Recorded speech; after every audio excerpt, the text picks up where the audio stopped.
Fala galera, dando continuidade aos nossos vídeos sobre a marcha processual, vou falar hoje de audiência de conciliação de contestação. Meu nome é Rodrigo Lemos, advogado há 11 anos, e se você gostou do conteúdo, curte, compartilha, ativa o sininho e tudo mais, esse negócio aí que vocês já sabem de cor, beleza? Bom galera, audiência de conciliação, artigo 334 do Código de Processo Civil. Como nós já dissemos em vídeos anteriores, a audiência de conciliação é direito da parte, potestativo da parte, ou seja, não depende de anuência da outra, tá? Então, seja autor ou réu, como vocês vão ver aqui da leitura do próprio código, o juiz está obrigado à designação dessa audiência. Então, vamos lá. Se a petição inicial preencher os requisitos necessários e não for o caso de improcedência liminar do pedido, o juiz designará a audiência de conciliação com 20 dias de antecedência. A audiência de conciliação não será realizada se ambas as partes manifestarem expressamente desinteresse na composição.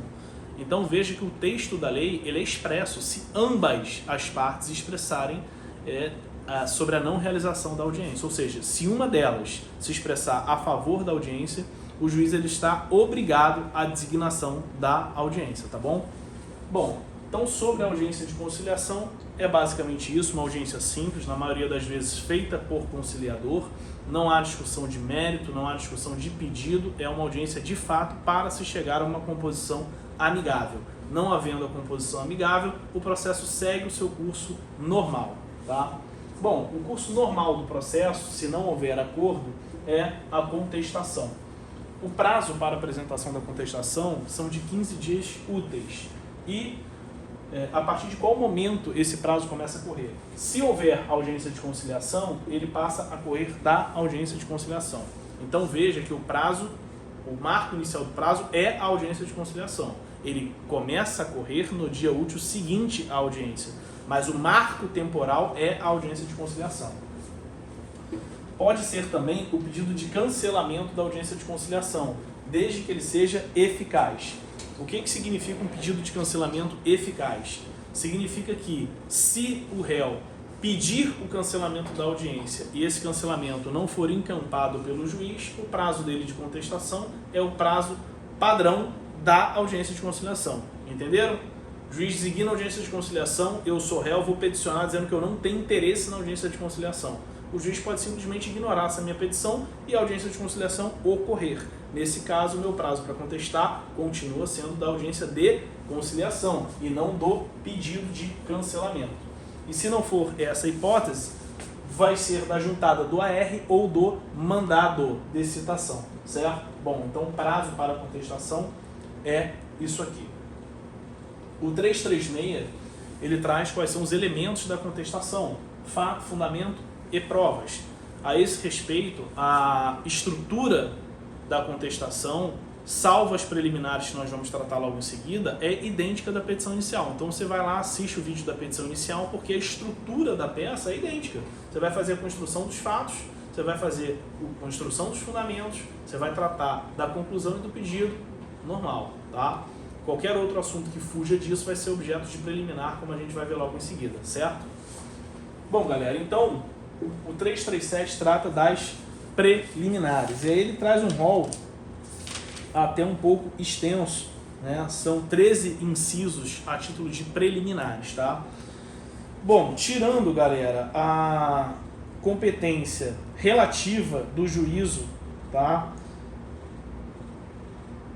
E a cláusula de arbitragem, todos os demais tópicos do artigo 337, eles devem e podem ser conhecidos de ofício, ou seja, sem a provocação do magistrado. O magistrado pode reconhecer aquilo por conta própria, tá? Então, quais são essas preliminares?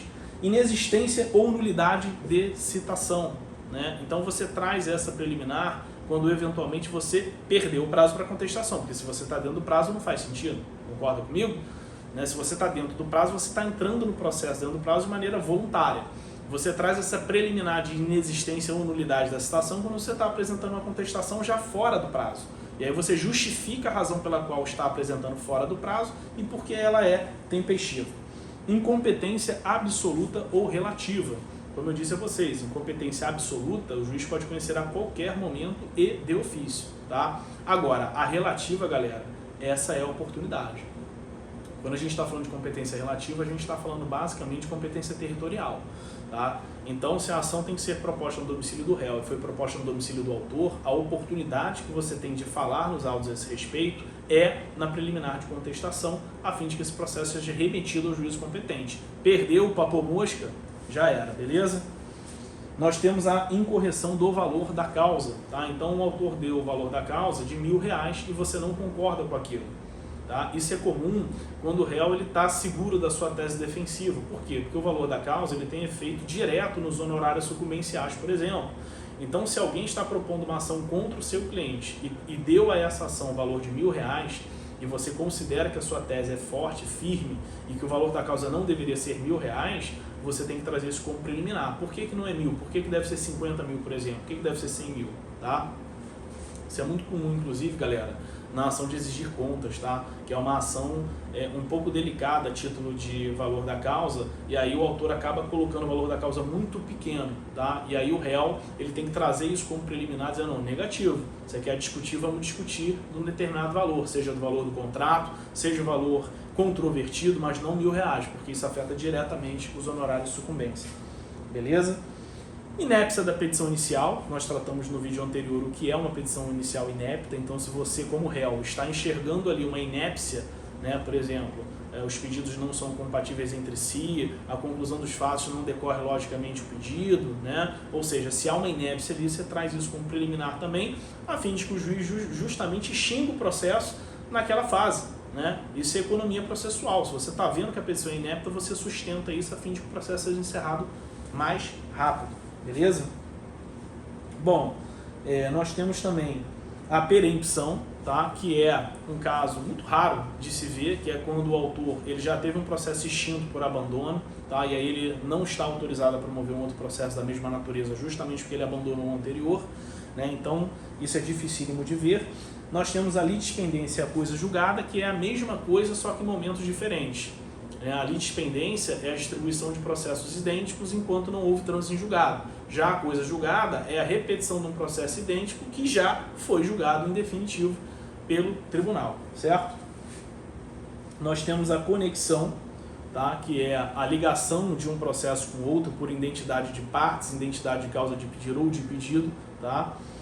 Nós temos a incapacidade da parte, defeito de representação ou falta de autorização, tá? Também é uma questão de preliminar, ou seja, a parte é incapaz para promover uma ação. Pensa num menor, por exemplo, ele tem que estar representado, certo?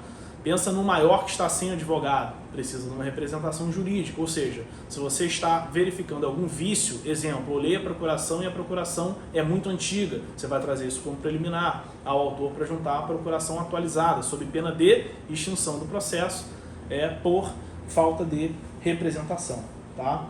Convenção de arbitragem, né? Quando você tem um contrato com uma cláusula de arbitragem, ou seja, antes de ir ao juízo, tá? Antes de ir ao poder judiciário, isso tem que ser submetido a um juízo tribunal, ou a um juízo arbitral, um tribunal arbitral, né? Ou seja, antes do processo ser julgado por um juiz de direito, ele tem já um foro pré-definido onde ele deve ser julgado. Então isso também é causa de preliminar, muito comum em contrato empresarial, quando envolve grandes valores e tudo mais.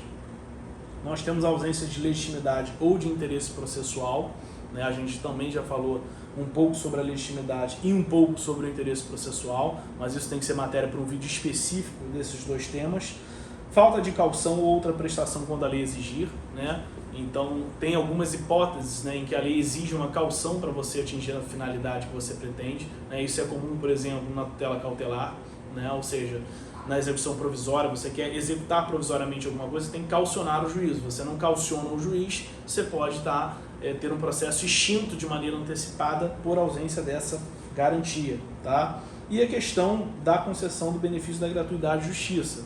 Essa matéria, galera, não transita em julgado, como várias outras aqui também não transitam, tá? Então é importante mencionar que, como todas elas, como eu disse no início do vídeo, com exceção da arbitragem e da incompetência relativa, elas podem ser conhecidas de ofício, isso pode ser trazido em qualquer momento. Ou seja, você deixou de trazer isso na contestação como preliminar da gratuidade e justiça, nada impede que você atravesse uma petição para falar sobre isso. Qualquer matéria que houver possibilidade de conhecimento de ofício, significa que você pode trazer a qualquer momento. Beleza?